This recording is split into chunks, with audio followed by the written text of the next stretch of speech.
Le Bitcoin est revenu sous la barre des 23 000 $ et enregistre des niveaux plus bas sur les périodes horaires.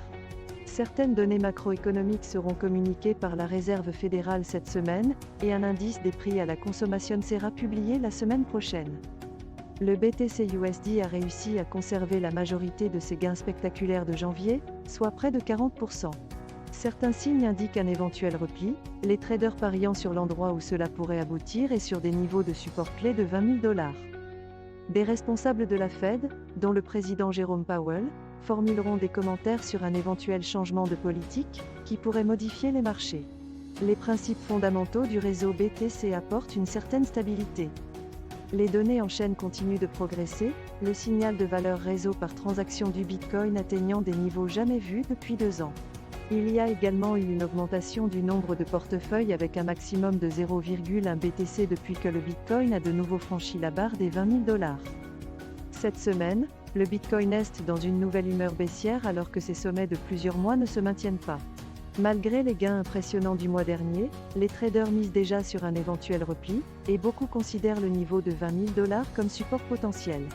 Cette semaine, l'accent est mis sur les données macroéconomiques de la Réserve fédérale et sur l'indice des prix à la consommation de janvier. Les marchés attendent d'éventuels changements de politique de la part du président de la Fed, Jerome Powell, et les résultats de l'IPC seront vivement contestés. Les fondamentaux du réseau Bitcoin continuent d'apporter une certaine stabilité dans un environnement turbulent et certains signes indiquent que le sentiment du marché en est toujours au stade de la cupidité.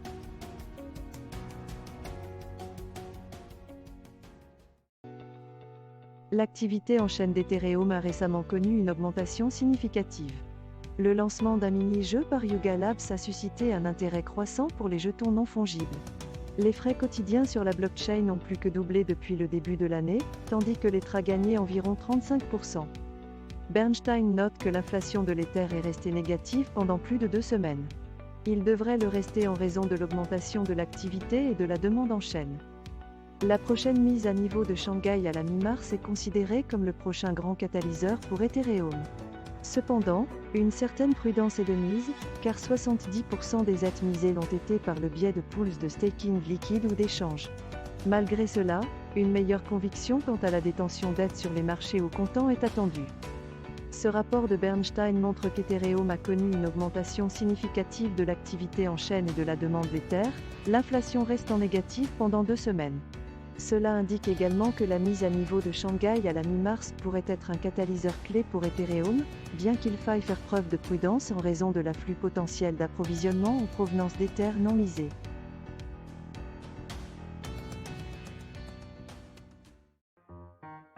Gavin Andresen, fondateur de la Bitcoin Foundation, a récemment changé d'avis sur Craig Stephen Wright.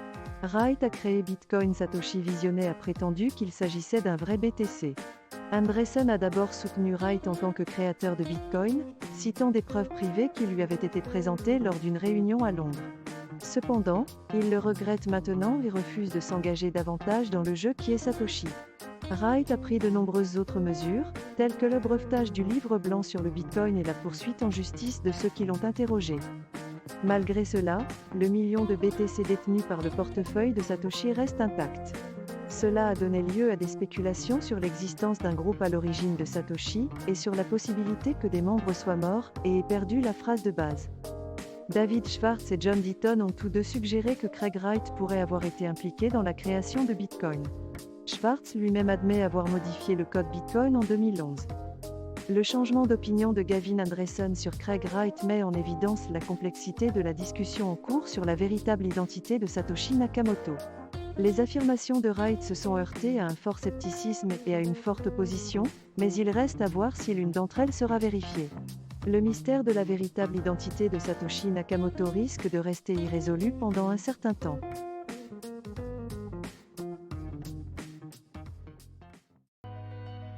Le Bitcoin, la plus grande crypto-monnaie au monde en termes de capitalisation boursière, est en baisse depuis 5 jours consécutifs. Il continue de baisser lundi, après une trajectoire ascendante en janvier. Cela fait suite à un solide rapport sur l'emploi aux États-Unis publié vendredi, et le reste du marché de la cryptographie se négocie dans le rouge lundi. La Corée du Sud a publié des directives relatives aux jetons de sécurité avant les réglementations qui institutionnaliseront les jetons de sécurité. 17 propositions connexes sont actuellement examinées par l'Assemblée nationale. Le groupe FTX a envoyé des lettres à des politiciens et à d'autres bénéficiaires politiques de Sam Bankman-Fried. Ils leur ont demandé de restituer l'argent avant la fin du mois et se sont réservé le droit d'intenter une action en justice si nécessaire. Lila Ledesma est une journaliste de CoinDesk Markets basée en Europe et détient des bitcoins, de l'Ether et de petites quantités d'autres actifs cryptographiques. Cet article donne un aperçu de l'état actuel du marché de la cryptographie, le bitcoin se négociant en baisse pour la 5e journée consécutive et le reste du marché se négociant dans le rouge.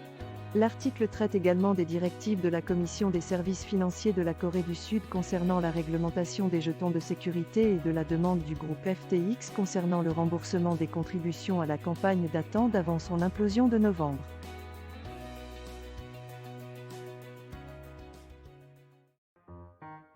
Les crypto-monnaies ont explosé en 2023, le marché combiné ajoutant environ 250 milliards de dollars.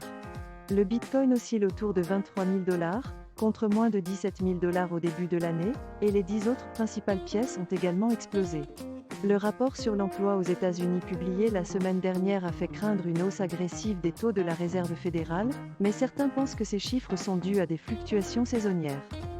Le président de la Fed Jerome Powell et le président de la Réserve fédérale de New York, John Williams, doivent prononcer des discours cette semaine. Ces discours seront surveillés de près pour détecter les signes d'un changement de sentiment. Cette hausse des marchés des crypto-monnaies est un signe de l'acceptation croissante de la monnaie numérique en tant que classe d'actifs viables. Il est clair que le marché se prépare à de nouvelles hausses des taux d'intérêt de la Réserve fédérale, mais certains sont également optimistes quant au fait que le marché ne fait que subir des fluctuations saisonnières. Alors que les principales personnalités de la Fed doivent prononcer des discours cette semaine, les investisseurs suivront de près l'impact de ces commentaires sur les marchés.